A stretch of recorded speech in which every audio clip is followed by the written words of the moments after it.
Hi there, welcome back to All Things Home Care. I'm your host, Dana Arnone, and we are joined now by Julia Santiago, who is one of our coordinators here at the company. Hello, Julia. Hello, Dana. How are you? I'm doing great. Okay, so the reason we have you here is because we've been talking about the company and the different positions that we have internally. I think that it's good for families or anybody listening to know the behind the scenes of a home care company and what really goes into actually taking a patient or a person, a loved one, and bringing them onto service with us. So we had Fran here talking about Medicaid and that kind of stuff. We have Danielle talking about intake and enrollment. So once someone comes, gives us a call, we might apply for Medicaid. They might call up to say they have Medicaid. They go through the process with Danielle, and Danielle's going to talk to them, gather the information about their loved one, their household, pets, things like that. It comes over to you and to Yanni, who's not here. But when that information comes over to you and you're gathering that stuff, you're looking for the right person to care for them. So what exactly happens what is your day like as a coordinator? And be nice. Don't be mean. So basically what happens is, I contact the family member myself because I need to have, I have that conversation with them after they have. So I ask very similar questions, pets, things of that nature, what kind of care the family member might have.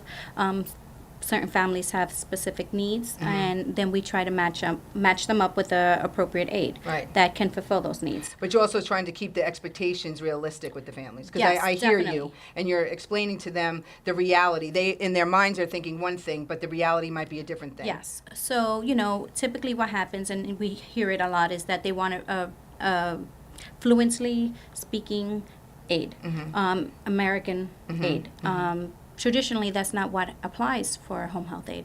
We have a very diverse staff, so we have some American, but not very many. And what happens is most people come from other countries. This is America, and they come and they start a new life. And they go to take a course, and they're working people, and they go to work, and they are very capable to do this job, but they have accents. Some of them have thicker accents than others, and but they can definitely fulfill the need of the patient. The care needs. Yes, absolutely. So, but you have an accent.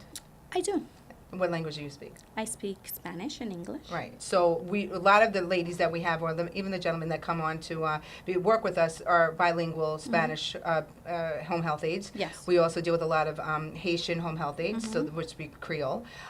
So what do you explain to the families, though, when they're calling up and their expectation is someone who speaks like myself, or someone that speaks like Danielle, or even someone that speaks like you? But that's not always the reality. We would like it to be, but it's always not. So how do you present that to them? Well, I tell them that, I tell them the truth. Unfortunately, not everybody is meant for this job, and that the people that are doing this job take a course. They're very, they're trained into doing it. They can care for their loved one, but they will have an accent, and they're learning. A lot of the home health aides are going to school. It just takes them a little bit to grasp it. Some people have been here for over 10 years and still speak with their native accent, So just to have patience and understand that they are there and they can provide them with the care. It's just will be with an accent. Okay.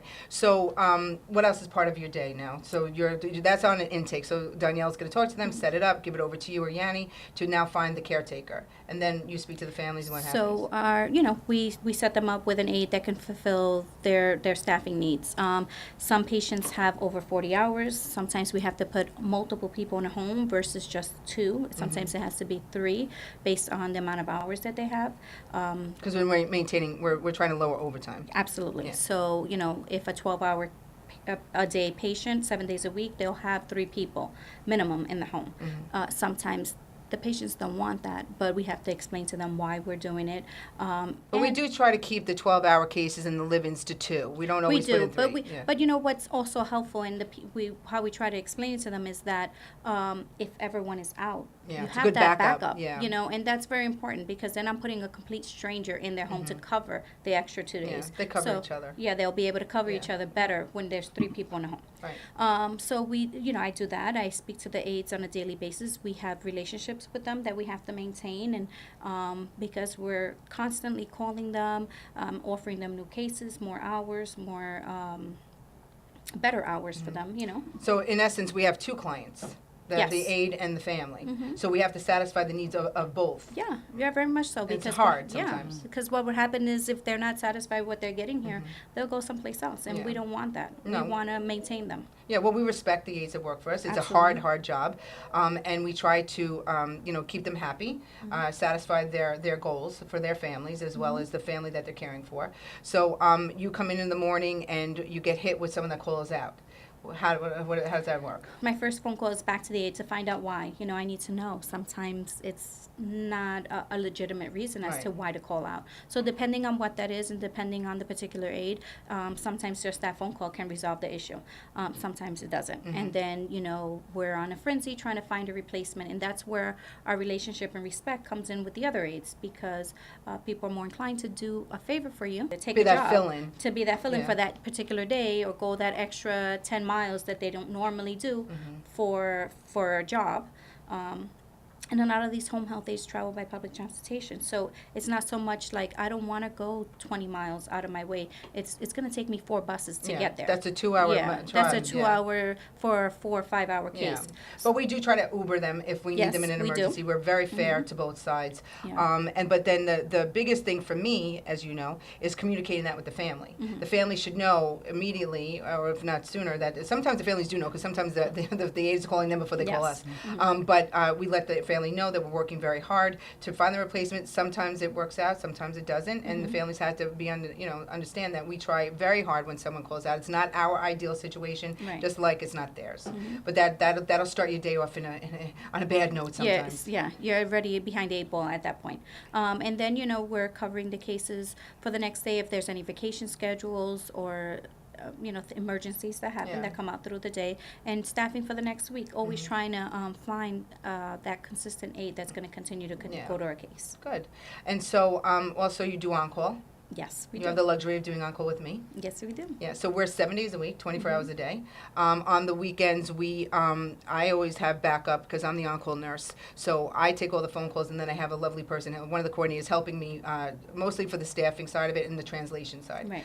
Because I don't speak another language, and so I do need that help. So the weekends, we always confirm the weekend on the Friday before, so we know that every aide has been assigned, and they know that they're supposed to go. But then there's those things that happen on the weekends. So on the on-call, how is busy? Is it? It gets busy, it gets hectic in the morning time because we are also worried about their clocking in and out, making sure that they are where they're supposed to be. On time. On time. Sometimes, weekend transportation isn't the best. Yes. So no fault That's a of whole other them. episode too. Yeah, that is.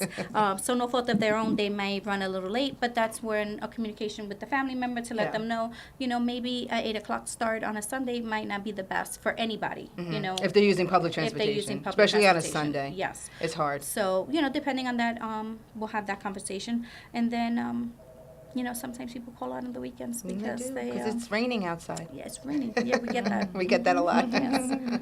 But I like to be on call so that I can help and see what's going on with the aides. Because I'm, would you say I'm controlling? Slightly. Maybe. That's a word. Yes, that's a word. In a good way, in a positive way. Yes, but you're involved, so I am that's involved. important. I will always. Yes. It doesn't matter to Yeah. me. So, okay. So, according you, as far as a job, it's a stressful job, but it's a is- rewarding job. It is stressful, but at the end of the day, I know that when I go home, I've helped Multiple families. people. Yes, and in doing my job too, I've also allowed other people to work. So I feel good. So they about can that. take care of their They families. can take care of their Yeah, families. so that's it's always a good. stressful, but it also is very rewarding, and you are one of the most patient people, Oh, and, thank you. and very kind to the families and talking to them. So I appreciate that myself, because I don't think I could do it all the time, and especially with the aides. Yeah. You connect with them on a level that is important for me that I can't connect with them, but you do. So I appreciate that. Thank you. You're welcome. So, and there's also movement in the office. So there's always, we like to promote from within. So you're moving on to HR after Yes. coordination. So that's a promotion for you, and getting into a whole new aspect of the agency and healthcare, because we are growing and we need help in the HR department and recruitment. So that's something that you'll be taking on soon. Yes. That's a whole other episode too. Yeah, that is. And I will start a relationship with them sooner. Yes, because you'll get them on, Sure. on when they're interviewing. Yes.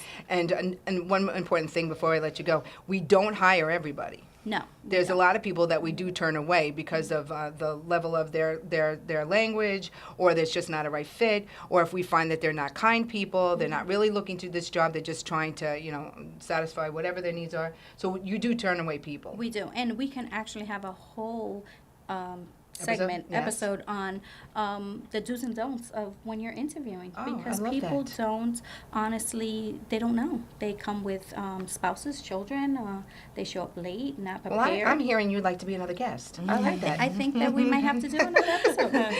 That's good. You're booked. There you go. That was easy. Okay, well, I thank you, Julie, and I appreciate everything Thank that you. you do for the company. You've been a great asset to us Thank you've been here almost 2 years. right? Almost 2 years. Very nice. Oh, long time employee. time. Yay. Okay, so we're going to say goodbye. This is the ending of our this episode, so I appreciate everybody listening in. You can visit us at reliancehssny.com, or you can call us at 516-308-4840. I'm Dana Arnone. You can find me in extension 203. Danielle, what's your extension? 211. Julia, 207. although you hide a lot. Every call comes from Julia. It is. Close, Julia. Everybody's Julia. Okay, thanks very much. See you next time. Bye-bye. Families often find themselves overwhelmed when their loved ones require help to function on a daily basis. Good morning, Reliance Home Senior Services, where we bring great home care to your home. How may I direct your call?